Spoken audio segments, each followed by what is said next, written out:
everyone, Mitch coming in from the Command Core Studio. Welcome to the show. So on today's episode, I've got a fun one for you. That's right, I'm going to be talking about the most powerful Precon commanders of all time. If you're interested in any of these cards in the episode, make sure you check out that card list link in the description below. And with all that said, let's jump into them.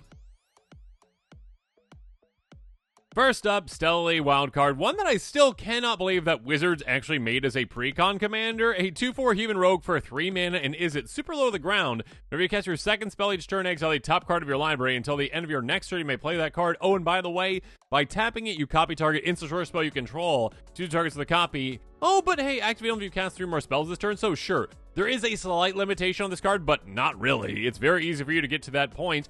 And of course, with this commander, well, I mean, even in the Precon, if you just make some slight adjustments, it's very easily a dominant commander. One that can go infinite so easily because of cards like, well, Cerulean Wisps. An instant for a single blue mana, target creature becomes blue until end of turn, untap that creature. Oh, and by the way, draw a card. Super simple, super easy, but super deadly. Basically, a way to draw your entire library of this commander, again, just by copying this again and again and again. Of course, you can do that with cards like, well, Dramatic Reversal. Hey, untap all non-land permanents you control. Yeah, being able to do that, you're just like, hey, I've got infinite mana now. If I've got any kind of mana dorks in play as well, or any kind of other tap effects I might have, I get them an infinite number of times. Rules lawyers out there. Okay, not an infinite, sure, but let's just say a trillion. Okay, there you go. Or how about Twisted Fealty? A source for 3 mana in red. Gain control target creature until end of turn. Untap that creature, gains haste until end of turn. Oh, small thing here. Hey, create a Wicked Roll token attached up to 1 target creature, which means that if you have another roll attached to it, it goes in the graveyard. Target creature gets +1. When it hits the graveyard, each opponent loses 1 life. This is just an I win the game type card with this commander. You get an infinite number of these, basically, and you drain all your opponents out because they are now gone. Of course, with all this copying, too, you can just get infinite mana as well. Stormkilled Artist, +0 for each artifact you control. Lovely. Hey, by the way, whenever you cast or copy an instant or short spell, make a treasure token. Again, infinite copies, equals infinite mana. Rules lawyers out there, 8 trillion, whatever. There are so many ways to combo off with this. It's insane, though. Stella wildcard is so incredibly wild for a Precon commander. I can't believe they made it. And again, with just minor updates to the Precon, it already can just be a dominant for such a solid commander, such an insane commander. Check it out, pick it up, build around it, and dominate the table. Okay, I am cheating here ever so slightly, but technically a Precon commander, though it was Precon for Brawl, because Brawl in person is so popular, right, Wizards? Anyways, Korvold Fae-Cursed King, a dominant commander, a 4/4 dragon noble with flying for 5 mana and Jund. Enters or attacks sacrifice other permanents, or sacrifice a permanent, put a counter on this and draw a card. It didn't need the counters on it, Wizards. It really didn't, because now all of a sudden this can become a 2-shot, very easily a 1-shot KO, and it didn't need that at all. I mean, literally, playing and sacrificing an Evolving Wilds draws you a card. Just by playing Evolving Wilds or any other fetch land draws you a card. Harrow, cards like this that, again, already rampy or already amazing, now also draw you a card. They cantrip too. Instant for 3 mana, sacrifice 1 land, go get 2 into play untapped. 2 basics, I should say. Or how about with all that land? I mean, yeah, lands are going to be a big thing with this one. Tyler's Provisioner, hey, landfall. Whenever your lands come into play, you make a food token. Oh, or a treasure token. You're always going to choose the treasure token, basically. Be able to sacrifice those freely, and now, again, draw more cards with your commander. Speaking of which, Brass's Bounty. Okay, yeah, treasures are very good with this commander. For each land you control, make a treasure, tap sacrifice. Cool. All right, do so. Get all that mana back and then some, basically, from Brass's Bounty, while also drawing an insane amount of cards. This is basically like, you know, again, assume you have 7 lands in play when you play this. This is, hey, get your mana back and also draw 7 cards for free. Korvold Fae-Cursed King is insanely good. It's just a crazy, powerful Precon commander and one that absolutely dominates games. And again, can this become a 2-shot or 1-shot KO so easily, and it didn't have to have that, Wizards, but it is super pushed. When it comes to talking about Precon commanders, you cannot not talk about the Dragon. You have to bring it up because, my gosh, this is an insane commander. 9 mana in Wooburg, but that mana value never stops. It a 10/10 dragon avatar that has one of the most broken things of all time, Eminence. You literally basically get like a free ley line to start the game off, essentially, every single time, and it can't be touched by your opponents. Because, hey, if it's in the command zone or on the battlefield, other dragon spells you cast cost 1 to cast. Your dragon spells are cheaper by this just existing. Flying, oh yeah, 10/10 flyer, by the way. Hey, whenever one of our dragons control attack, draw that many cards, you may put a permanent card from your hand on the battlefield. Again, this literally doesn't have to enter the battlefield for you ever to win. There are so many dragons out there that are so powerful, and this cost reduction is insane throughout the game for you. But of course, when you do play it, it's like, oh yeah, swing, draw a ton of cards, and also cheat something massive into play. I win, yay, good for me. Of course, there's a lot of other great ways to reduce the cost of your dragons too. Dragon Spear Shaman, 2/2. Dragon Cells cost 2 less to cast. Now all your dragons cost 3 less to cast in total thanks to your commander. It's absolutely crazy. Hellkite Courser, such a good card. 6/5 dragon with flying. When it enters, you may put a commander you own from the command zone on the battlefield. It gains haste, bounce it back to the command zone, begin the end step. Yeah, an insane card that basically goes, hey, commander, first of all, thank you for making me cheaper to play. Okay, cool. You all of a sudden get to come out super early now. You get to attack super early. Again, it can very easily become a one-shot KO with any kind of double strike effects and, like, very little additional pump, basically. Oh, and also, again, your amazing trigger that happens when I'm attacking with dragons happens. I draw a ton, cheat something else massive into play, and that stays in play. How about Miriam Sentinel Worm, a 6/6 dragon spear with flying in Ward 2? Another non-token dragon enters battlefield under control. You make a token that's copied, except it's not legendary. Absolutely crazy, basically doubling up your dragon army. There is so much support for dragons. I mean, even newer ones, like Witherbloom the Balancer, a 5/5 Elder Dragon with affinity for creatures. Again, play for basically nothing because you're cheating all the other dragons into play, basically. Flying Death Touch, in-source spells you cast have affinity for creatures. Now your instants and sorceries are basically free too. So it's absolutely an insane commander again with an insane effect before you even play, before the game even starts. You're just like, I'm playing the Ur Dragon. Oh, basically it's in play and I get, a cost reduction. It's a crazy good, crazy powerful pre-con commander that is so good. Pick it up, build around it. Sometimes limitations are actually a massive benefit, and Zhulodok, Void Gorger, is a big example of that. A 7/4 Eldrazi for 6 mana in colorless.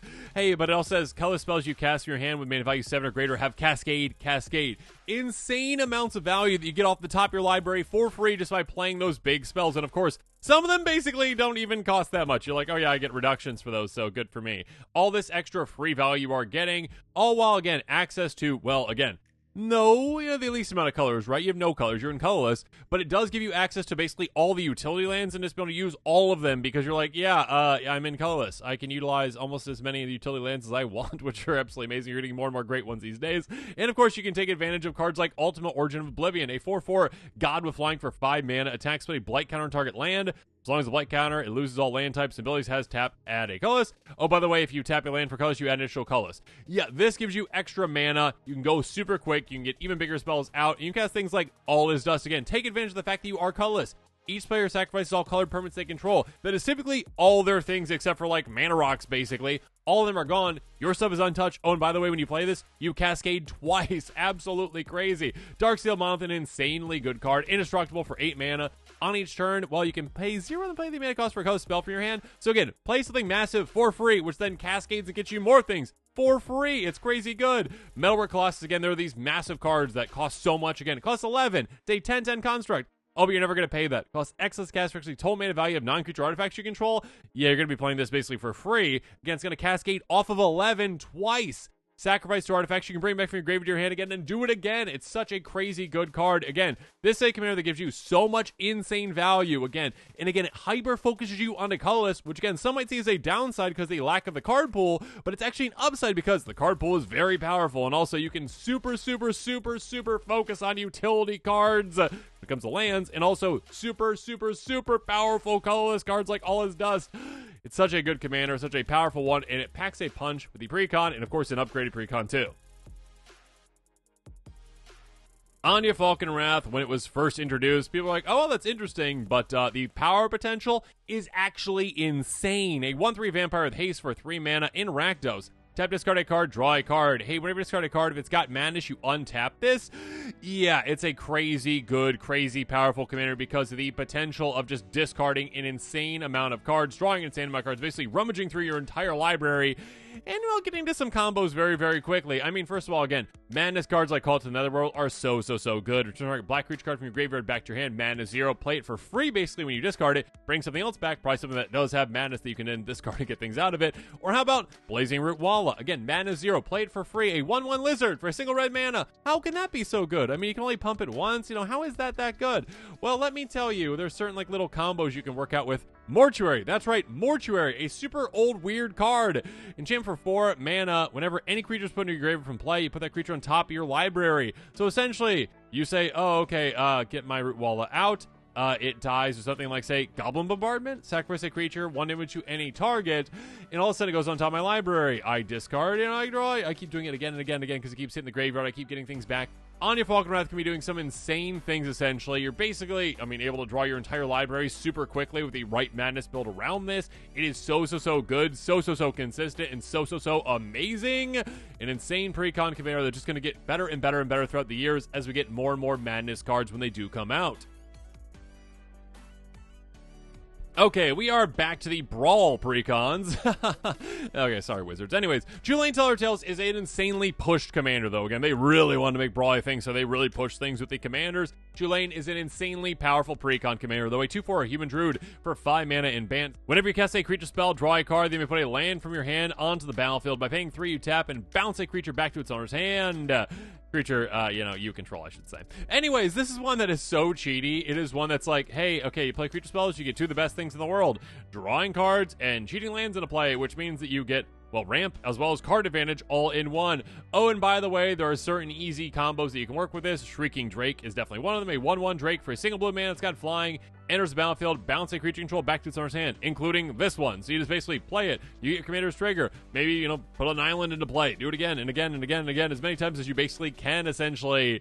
Basically all the times in the world once you have, like, Lotus Cobra in play. Also take advantage of your lands coming into play with this. Whenever a land you control enters at 1 mana of any color, lovely, free mana, who doesn't love that? Or how about, hey, double up on that card advantage. Beast Whisperer, cast a creature spell, draw a card, dig down into your deck so incredibly far. Or how about even more card advantage because your land sets you up with Benthic Druid. Whenever a land you control enters battlefield, you gain 1 life, draw a card. There are things that just build off each other and build off each other and build off each other, and you've got this amazing engine going on top of all the combos that work with this one, on top of the bouncing creatures that actually have combos with it too. It's a crazy good, crazy push commander, again, that is an insanely powerful Precon that, again, you can very easily upgrade into an actual commander Precon, but you can just build it from scratch as well and do some crazy powerful, crazy good things. Shrieking Drake isn't the only bouncy creature out there, white main line, etc., etc., etc. So good. So push. Check it out, pick it up, build around it. Edgar Markov, one of the most popular and powerful commanders of all time. A 4/4 Vampire Knight for 6 mana in Mardu. Again, Eminence, Wizards. Goodness gracious, Eminence. Whenever you cast another Vampire spell, if Edgar Markov is in the command zone on the battlefield, you make a 1/1 black Vampire creature token. Again, basically a ley line that starts off like, hey, do you like vampires? You get more vampires. This is what you get. First strike, haste. When this attacks, put a counter each vampire you control. Make your army even deadlier when you decide to actually play this. But you don't even have to play it. You are literally just going, oh yeah, turn 1, Master of the Dark Rites. 1/1 Vampire Cleric for a single black mana. Tap sacrifice a creature, add 3 black mana, only to cast a Vampire Cleric or Demon spell. Cool. So yeah, I literally just get another vampire on turn 1 with this that I can then sacrifice on turn 2 for even bigger creatures if I want to. Charismatic Conqueror. Again, Vampire is one of the most supported tribes out there of all time. 2/2 Vampire Soldier for 2 mana with Vigilance. Whenever an artifact or creature enters the battlefield, untapped or opponent's control, they may tap it. If they don't, you make another vampire. Literally more ways to make more vampires. If your opponents don't slow themselves down, they speed you up by giving you more and more vampires. Cordial Vampire is super low to the ground as well. Hey, whenever another creature dies, you get a counter each vampire you control. Any creature's dying, you get counters on all your vampires. They become absolutely massive in absolutely no time. Or how about a one-sided board wipe, Olivia's Wrath? Each non-vampire creature gets -X, to turn X number of vampires you control. Again, the more vampires you have, all of your opponent's creatures are going to be gone. Literally just, they're going to be gone no matter what, essentially. You're going to have enough vampires. So again, one of the most supported tribes out there, getting free vampires in play from the get-go. It's absolutely insane. Edgar Markov is so pushed. Such a powerful Precon commander. Mizzix of the Izmagnus is such a good and such a powerful Precon commander. A 2/2 Goblin Wizard for 4 mana in Izzet that just keeps getting better and better over the years. Whenever you cast an instant or source spell, converting mana cost greater than the number of experience counters you have, you get an experience counter. Again, experience counter, something your opponents cannot interact with, cannot stop you from having, cannot stop you from getting. Instant source spells you cast cost 1 less gas for each experience counter you have. Cost reduction is one of the most powerful things in Magic of all time. And this is one that says, yeah, your cost reduction is going to be absolutely insane. Cast spell after spell, reduce the cost of your spells, and all of a sudden, this gets to an insane proportion. Also, by the way, hey, utilize proliferate effects, which we're getting more and more better ones over the years. 2/2 Human Wizard for 3 mana, Flux Channeler. Whenever you cast a non-creature spell, Proliferate. Now, literally, doesn't matter what instant sorcery size you cast, you get an extra experience counter because you're like, oh yeah, I cast it. Proliferate, get an extra counter on that. Thank you. Tezzeret's Gambit, again, yet another way to proliferate. 4 mana, technically, but it can just cost 3 and 2 life. Draw 2 cards, then proliferate. Actually means like a free card for you, basically, to play again with your commander because of that cost reduction, too. So yeah, get some more on it. Mystic Retrieval, get big spells back again for very cheap. For just a single blue mana, when that cost reduction is there, turn target instant source card from your graveyard back to your hand, flash it back again to do it again. It's a crazy good card. Or how about Mana Geyser again? Already an insane card to give you an insane amount of mana, but hey, add a red for each tap land your opponent's control. For now, just 2 mana instead of 5 because your commander's cost reduction will get there. Mizzix of the Izmagnus is such a powerful commander. Again, cost reduction is one of the most powerful things out there. This actually has a way to ensure that your opponents really can't stop you from actually having, because your experience counters are going to stay. It's a crazy, crazy good, crazy powerful Precon commander. A controversial but a very powerful commander, Derevi, Empyrial Tactician, is insanely good, insanely powerful, and insanely brutal when built in the way that it is most powerful. It is a stacks commander when it is most powerful. A 2/3 Bird Wizard flying for 3 mana in Bant. Enters, and whenever the creature you control deals combat to a player, you may tap or untap target permanent. By the way, you can cheat on this mana value. Again, 4 mana from the command zone, put it right onto the battlefield. So essentially, if this creature ever gets taken out once, it's cheaper for you just to cheat it into play with that instead of ever paying commander tax. Just get around that, essentially. This is a commander that, again, if built in a stacks build like Winter Orb, is insanely good. Players cannot tap more than 1 land during their untap phases. Oh, but you get to untap more because you're going to be using some evasive creatures basically to swing through and untap your things when your opponents can't. Again, like a Fairy Mastermind, very low to the ground, gives you extra value. 2/1 Flash Flying Fairy Rogue for 2 mana. Hey, opponent draws their second card each turn, you draw a card. Yeah, extra ways to draw cards too, and yeah, just be evasive and low to the ground. What's not to love about that? Downey Streetwise Lookout, a way to double up on our commander's trigger. If an ability of a creature you control power 2 or less triggers additional time. Oh, and by the way, too, creatures you control power 2 less can't be blocked. So, by bigger creatures, power 3 or greater. So your creatures are, well, evasive, and also you get all the triggers off your commander and double those up. You can also utilize cards like Overgrowth. I love these types of cards. My Garth build is so much fun when it comes to enchanting lands. But yeah, make your lands super, super good. Tapping for extra mana. Now you can untap them again with your commander and other things as well. This one lets your land tap for an extra 2 mana, basically. But yeah, this is a commander, again, that can go infinite in many ways. It's a commander, essentially, that gets around commander tax. It's a commander that can be so brutal and such an amazing build. Amazingly brutal build, I should say, with stacks. That's one that you need to ask your playgroup if they're okay with, because, yeah, there's a reason why this one's got a bad reputation, because, well, it is such a powerful commander, such a powerful Precon commander, and one that can be built in some absolutely disgusting ways. Finally, Aesi, Tyrant of Gyre Strait is the most Simic commander of all time. I mean, Simic as of recent. A 5/5 Serpent for 6 mana in Simic. You replenish a land each of your turns. Whenever a land enters the battlefield under your control, hey, you draw a card. This is one that basically says, hey, you get extra lands, you get extra cards. Cool, good for you. This is the most Simic of Simic, and it is so incredibly powerful. It's very straightforward, but it's incredibly good. Playing initial land allows you to do so many extra things, and actually, again, lands entering the battlefield, drawing cards. Yeah, you're going to be drawing your entire library in absolutely no time. I mean, here's the thing, of course. Obviously, you can also, like, go infinite with certain things out there. I mean, there are certain ways to, like, have creatures that can tap to put a creature into play, or put a land into play, I should say. Put, like, a bounce land into play, like a Simic Growth Chamber. Okay, enters battlefield, tap. Enters battlefield, return land you control back to Zora's hand. It can tap for 2 mana. I mean, just with your commander, it can just be a draw 2 with this, because you go, bounce. Cool, alright, I draw my cards. Good for me. But again, if you've got any of those types of creatures that can tap to put into play, like a Walking Atlas, oh, all of a sudden you're like, okay, retreat to Coral Helm. Whenever a land you control enters, choose 1. Tap or untap target creature. Cool. Untap that Walking Atlas or whatever. Okay, do it again and again and again. With your commander, you draw your library. Even if you're not going infinite, though, like Ruminant Excavator, play lands from your graveyard. Yeah, it's basically a way to go, okay, yeah, I've got Evolving Wilds. Okay, I play it on my graveyard. Awesome, I draw a card. I tap Sacrifice it. Okay, I draw another card. Okay, oh, it's back in my graveyard? Okay, cool. Play it again, because my commander lets play additional land. I just drew 4 cards just by having this in play, my commander in play, and an Evolving Wilds. Yeah, it's absolutely crazy amount of value you can get. Or Maloku the Clouded Mirror, again, a way to bounce lands on your own. Pay 1, return land control back to Zora's hand, make a 1/1 illusion with flying, again, make an army out of nowhere very quickly, play additional lands with your commander, get even more card advantage. It's insanely powerful. Again, a draw engine, a land engine for you. Such a powerful Precon commander. Check it out, pick it up, build around it. And with that, this episode is coming to a close. Make sure you comment below with your thoughts on this one. And of course, as always, thanks again and have a good one.